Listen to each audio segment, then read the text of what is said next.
আউযু বিল্লাহি মিনাশ শাইতানির রাজিম বিসমিল্লাহির রহমানির রহিম। সুপ্রিয় দর্শক, আমরা উত্তরাধিকার আইন এবং আত্মীয়তা রক্ষার সীমারেখা সম্পর্কে গত পর্বে আলোচনা করেছিলাম। আজকে আমরা আলোচনা করতে চাই মিরাজ সম্পর্কে। মিরাজে আল্লাহ পাক কিভাবে বন্টন করেছেন, রক্ত সম্পর্কীয় আত্মীয়তার ভিত্তিতেই মিরাজ বণ্টিত হবে, সেটি স্পষ্টতই কোরআনে মজিদের সূরা আনফাল ৭৫ নম্বর আয়াতে আল্লাহ তাআলা বলছেন, والذين آمنوا من بعد وهاجروا وجاهدوا معكم فأولئك منكم وأولو الأرحام بعضهم أولى ببعض في كتاب الله إن الله بكل شيء عليم। আল্লাহর বিধানে রক্ত সম্পর্কীয় আত্মীয়রাও একে অপরের চেয়ে অধিক হকদার। নিশ্চয়ই আল্লাহ সর্ববিষয়ে সম্যক অবহিত। তো সেই আয়াতটিকে যদি আমরা বিশ্লেষণ করি, তাহলে আমরা এর শানে নজুল যেটি দেখতে পারবো, সেটি হচ্ছে যে উত্তরাধিকার বন্টনের ব্যাপারে ইসলামী সম্পর্কের পরিবর্তে আত্মীয়তার সম্পর্কই প্রাধান্য পাবে। হিজরতের পর নবী করিম সাল্লাল্লাহু আলাইহি সাল্লামের মুহাজির ও আনসারদের মধ্যে যে ভ্রাতৃত্বের বন্ধন কায়েম করেছিলেন, তার ফলে এই দিনী ভাইয়েরা পরস্পরের উত্তরাধিকার হবে বলে কেউ কেউ ধারণা করতে শুরু করেছিলেন। তাদের এই ধারণা যে ঠিক নয়, তা বোঝানোর জন্য আল্লাহ এ কথা বলেছেন। মিরাজ আল্লাহ নিজেই বন্টন করে দিয়েছেন।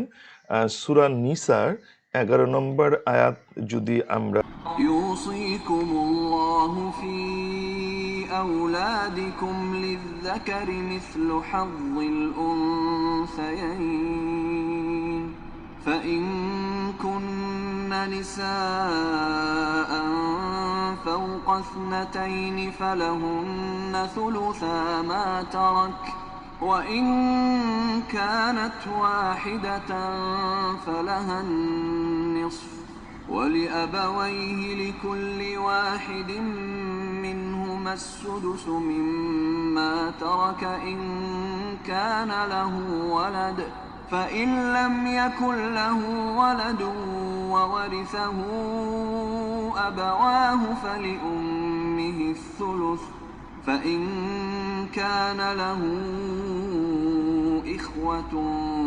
فلأمه السدس من بعد وصية يوصي بها أو دين آباؤكم وأبناؤكم لا تدرون أيهم أقرب لكم نفعا فريضة من الله إن الله كان عليما حكيما। দেখি তাহলে সেখানে আল্লাহ তাআলা বলছেন এ বন্টন আল্লাহর পক্ষ থেকে নির্ধারিত। নিশ্চয়ই আল্লাহ সর্বজ্ঞ ও প্রজ্ঞাময়। ইসলাম পূর্বকালে আরব ও অনারব জাতিসমূহের মধ্যে দুর্বল শ্রেণী, ইয়াতিম বালক বালিকা ও অবলা নারী চিরকালেই জুলুম নির্যাতনের শিকার ছিল। প্রথমত তাদের কোনো অধিকারই স্বীকার করা হতো না। কোনো অধিকার স্বীকার করা হলেও পুরুষের কাছ থেকে তা আদায় করে নেওয়ার সাধ্য কারও ছিল না। ইসলামই সর্বপ্রথম তাদের ন্যায্য অধিকার প্রদান করে, এরপর সব অধিকার সংরক্ষণেরও চমৎকার ব্যবস্থা গ্রহণ করে। রাসূল সাল্লাল্লাহু আলাইহি ওয়াসাল্লামের আমলে একটি ঘটনা সংঘটিত হলো। সাদ ইবন রবি রাদিয়াল্লাহু আনহুর স্ত্রী রাসূল সাল্লাল্লাহু আলাইহি ওয়াসাল্লামের কাছে এসে বললেন, হে আল্লাহ রাসূল, এ দুটি সাদ ইবন রবির কন্যা। তাদের বাবা আপনার সাথে উহুদের যুদ্ধে শহীদ হয়ে গেল, আর তাদের চাচা তাদের সমস্ত সম্পদ নিয়ে গেল। তাদের জন্য কোনো সম্পদেই বাকি রাখলো না, অথচ সম্পদ না হলে তাদের বিয়েও হয় না। তখন রাসূল সাল্লাল্লাহু আলাইহি ওয়াসাল্লাম বললেন, আল্লাহ এর ফয়সালা করবেন। ফলে মিরাসের আয়াত নাজিল হয়। তখন রাসূলুল্লাহ সাল্লাল্লাহু আলাইহি ওয়াসাল্লাম তাদের চাচার কাছে লোক পাঠান এবং বলেন, তুমি সাদের কন্যাদ্বয়কে 2/3 সম্পদ এবং তাদের মাকে 1/8 দিয়ে দাও, আর যা বাকি থাকবে তা তোমার। তাআলা কিন্তু বলছেন যে তোমাদের স্ত্রীদের পরিত্যক্ত সম্পত্তির অর্ধেক তোমাদের জন্য, যদি তাদের কোনো সন্তান না থাকে, এবং তাদের সন্তান থাকলে তোমাদের জন্য তাদের পরিত্যক্ত সম্পত্তির 1/4 সেটি আবার ওসিয়ত পালন এবং ঋণ পরিশোধের পর। সুতরাং আমাদের প্রত্যেকের অংশে নারী পুরুষ উভয়েরই অংশ রয়েছে।